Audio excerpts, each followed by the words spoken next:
Narinig mo na ba ang mga nakakakilabot na kwento mula sa Manila North Cemetery, isa sa pinakamatandang sementeryo sa bansa kung saan daw hindi lang patay ang naroroon?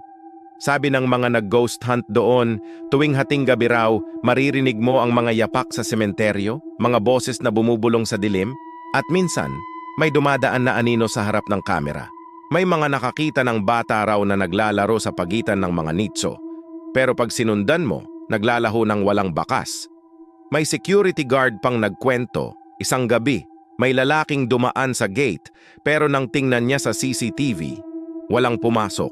Sa iba, amoy kandila at bulaklak lang ang mararamdaman. Pero sa mga sensitibo raw, parang may mga matang nakamasid sa bawat hakbang. Hindi mo alam kung kaluluwa lang ba o may gustong magpaalala sa'yo na hindi sila nakalimutan.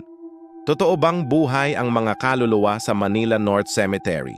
O dala lang ng takot at imahinasyon ng gabi? Ikaw, kaya mo bang mag-ghost hunt doon mag-isa sa kalagitnaan ng gabi